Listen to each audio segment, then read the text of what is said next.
So hello बच्चों, कैसे हैं आप सभी? I hope you all are fine. So बच्चों, आज हम एक बहुत ही बेसिक चीज़ के बारे में डिस्कस करना चाह रहे हैं, विच इज़ प्रोजेक्टाइल मोशन। आप सभी जैसे कि जानते हैं, जो हमारा प्रोजेक्टाइल मोशन है ये काफ़ी ज़्यादा बच्चों को कंफ्यूजन में डाल देता है और students mostly the students they face problems in solving the problems or numericals of this topic. Okay, तो सबसे पहले बेटा हम एक जानेंगे कि प्रोजेक्टाइल मोशन होता क्या है। प्रोजेक्टाइल मोशन एक ऐसा मोशन है जिसमें कि बॉडी को हम किसी इनिशियल वेलोसिटी से इस तरह से प्रोजेक्ट कर देते हैं और फिर वो कुछ हाइट तक ऊपर जाएगी और वापस under the effect of gravity, under the effect of gravity body जो है नीचे वापस अर्थ पे आके कहीं ना कहीं स्ट्राइक करेगी। तो इसके कोई भी एग्जांपल आप अपने आसपास देख सकते हैं, जैसे कि आजकल हम आईपीएल काफी ज्यादा चल रहा है, तो आईपीएल में जैसे क्रिकेट में क्या होता है, जब जैसे ही बॉल बैट से हिट करती है तो स्टेडियम में किस तरह से जाती है, कुछ ऐसा ही मोशन नहीं होता है। ओके, तो इसी तरह से तो मोशन होता है जब कोई भी बाउंड्री लगती है, या अगर फुटबॉल की बात करें तो मान लीजिए एक पर्सन ने सेम यही ऐसा ही मोशन फुटबॉल का भी होता है। अगर मान लीजिए फुटबॉल को यहाँ से हम किक करते हैं, ओके, तो किक करेंगे तो फुटबॉल दूसरे प्लेयर तक अगर पास कर रहा है फुटबॉल को, तो फुटबॉल थोड़ी देर के लिए तो एयर में रहेगा और बाद में जाके ग्राउंड में आगे यहाँ पे मान लीजिए एक प्लेयर खड़ा हुआ है, ये इस फुटबॉल को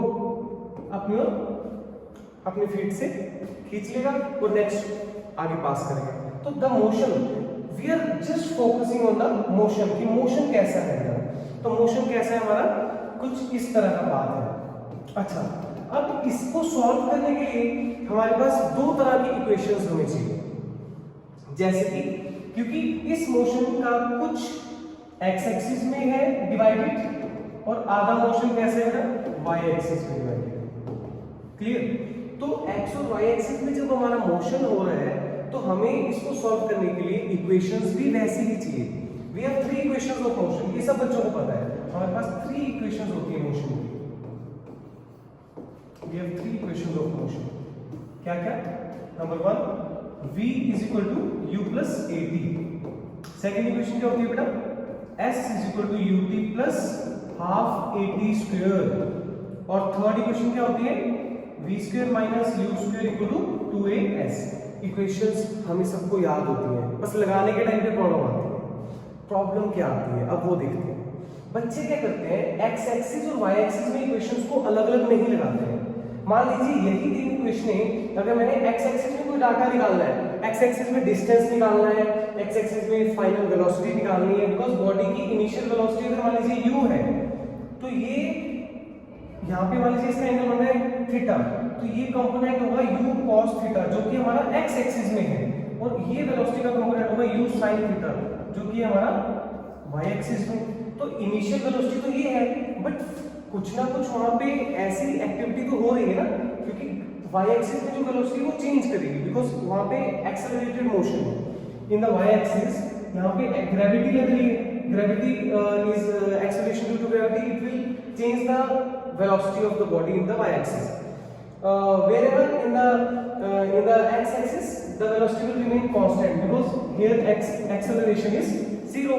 Because acceleration कब आएगी x-axis में, अगर वहाँ पे कोई force लग रही है। x-axis में तो हमारी कोई force नहीं लग रही है, जिसकी वजह से जब force zero है तो वहाँ पे acceleration भी क्या होगा, zero। ये जो बेसिक कंसेप्ट है, जब तक बच्चों को ये कंसेप्ट से क्लियर नहीं होंगे तो कैसे क्वेश्चन को सॉल्व कर पाएंगे, that is the main point. Okay बेटा, तो एक्स एक्सिस में हम इन इक्वेशनों को एक्स एक्सिस का डाटा पुट करेंगे, तो यहाँ पे हम x लगा लेते हैं इस तरह से, like in the x axis first equation belongs vx is equal to ux plus kxt, sx is equal to uxt, time will remain same for x and y axis, acceleration we put x, here we can also substitute a x at the bottom। so x से ये clear होगा कि हम data x axis में निकाल रहे हैं, clear बेटा। और y एक्सिस में हम क्या करेंगे, इन इक्वेशंस को जब y में लिखेंगे तो y का डाटा निकल जाएगा। मान लीजिए आपको हाइट निकालनी है, मैक्सिमम हाइट निकालनी है, टाइम ऑफ फ्लाइट निकालना है प्रोजेक्टाइल का, यही चीजें हम निकालते हैं स्कूल में भी, जो हम डेरिवेशंस करते हैं। तो बेटा ये चीजें आपको अगर पहले से क्लियर होगी, पहले से मोशन को कैसे बच्चे बिना डरे अगर इन इक्वेशनों को यूज करना स्टार्ट करें, 2 क्वेश्चन गलत हो जाएंगे, 3 क्वेश्चन गलत हो जाएंगे, बट आपके मैक्सिमम क्वेश्चन उसके बाद जब आप करेंगे, प्रैक्टिस करेंगे, तो क्वेश्चन आपके सही निकलेंगे, आंसर निकलेंगे और आपको कॉन्फिडेंट फील होगा। बेटा कैसा फील होगा? Confident. v is equal to u plus at हमारी है y एक्सिस में first equation, s is equal to ut plus half at square, मैंने सब में y लगा दिया है सब्स्क्रिप्ट में, और इसी तरह से v square minus u square equal to 2as, ये y में। अब हमारा डाटा y में है, तो y का डाटा y एक्सिस की इक्वेशनों में डालना है, x का डाटा x की इक्वेशन में डालना है। क्लियर है बेटा? इसके बाद हम एक क्वेश्चन स्टार्ट करते हैं जिसके थ्रू मैं आपको ये समझाता हूं कि कैसे हम इन चीजों को कैलकुलेट करते हैं। Okay, so let us start.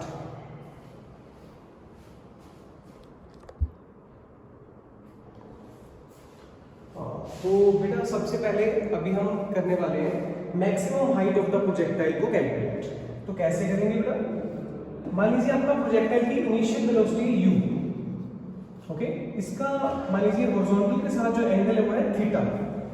तो यहाँ पे जो कंपोनेंट हमारा x एक्सिस में आएगा वो क्या आएगा? u cos theta. Okay, so u cos theta is the initial velocity component along x axis. तो इसको हम बेटा ux बोलेंगे। क्या बोलेंगे? ux। इसी तरह से इसका हमारा जो y एक्सिस में कंपोनेंट आएगा that will be u sin थीटा। ओके, तो इसको हम बोल देंगे uy, component of the initial velocity along the y axis, right.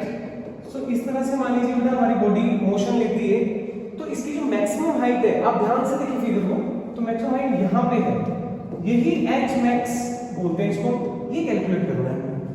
तो आप सभी अपने दिमाग में सोचिए, अभी मैंने आपको कुछ इक्वेशंस बताई थी, तो क्या ये डाटा x एक्सिस से निकलेगा या y एक्सिस से? ये चीज आपके माइंड में क्या होनी चाहिए? बिल्कुल एकदम क्रिस्टल क्लियर होनी चाहिए। तो बेटा ये डाटा कहां से निकलेगा? सब बच्चों को आ रहा होगा माइंड में, क्योंकि डाटा हाइट है, हाइट कहां से आएगी? y एक्सिस से। तो कहां से आएगी? y axis. बिल्कुल सही सोचा जिस बच्चे ने y एक्सिस पे क्लिक किया अपने माइंड में कि y एक्सिस से ये निकलेगा। तो बेटा बिल्कुल सही सोच रहे हो, राइट। तो इसमें हम क्या करेंगे बेटा? कुछ ऐसा डाटा यूज करेंगे कि इक्वेशन अब हमारे पास देखिए हाइट है, height is a displacement actually, practically height is displacement in the 3 equations of motion that is represented by s. So we have 2 equations which are mentioning the height. This is the first equation and this is the second equation जिसकी help से हम maximum height निकाल सकते हैं। But बेटा क्या हमें maximum height पे जाने का टाइम पता है? क्या हमें ये टाइम पता है? नहीं पता है, नहीं पता है। तो इसलिए अगर हमें टाइम ही नहीं पता है तो हम ये इक्वेशन कैसे लगा सकते हैं? तो ये इक्वेशन भी नहीं लगेगी। कौन सी इक्वेशन लगेगी? बिल्कुल क्लियर हो गया माइंड में, थर्ड इक्वेशन लगेगी। Is that clear? सो ये इक्वेशन हम यूज करेंगे vy square using vy square minus uy square, हो गया ना? v square minus u square equal to 2ay into sy। Clear है बेटा? फाइनल वेलोसिटी बेटा, बॉडी जब हम जैसे एक्चुअली जो प्रोजेक्टाइल का मोशन है ये 2 एक्सिस में हो रहा है, x एक्सिस y एक्सिस। तो बॉडी जब ऊपर जा रही है, जैसे वो हाइट ले रही है, तो ये वाला कंपोनेंट उसको ऊपर लेके जा रहा है अगेंस्ट द ग्रेविटी। पर ग्रेविटी के अगेंस्ट अगर हम किसी भी चीज को मान लीजिए इसे थ्रो करते हैं, तो वो बॉडी एक हाइट तक तो जाती है, फिर वापस इस तरह से नीचे की तरफ आती है। तो मैक्सिमम हाइट पे जो उसकी वेलोसिटी है वो क्या होती है बेटा? 0। यहाँ पे जो फाइनल वेलोसिटी है vy वो क्या होगी बेटा? 0। तो हमारा डाटा यहाँ पे 0 डल जाएगा। इनिशियल वेलोसिटी डाल देंगे u sin थीटा का स्क्वायर है 2 एक्सेलरेशन। एक्सेलरेशन बेटा आपकी डाउनवर्ड्स है, तो एक्सेलरेशन को हम माइनस का g पुट कर देंगे यहाँ पे। Acceleration due to gravity. Displacement, यहाँ से यहाँ की हाइट में डिस्प्लेसमेंट है h max, जो कि हम कैलकुलेट कर रहे हैं, राइट बेटा? तो यहाँ पे क्या करेंगे? u square sin square theta is equal to minus 2g h max। तो अगर आप यहाँ से साइन को कैंसिल करोगे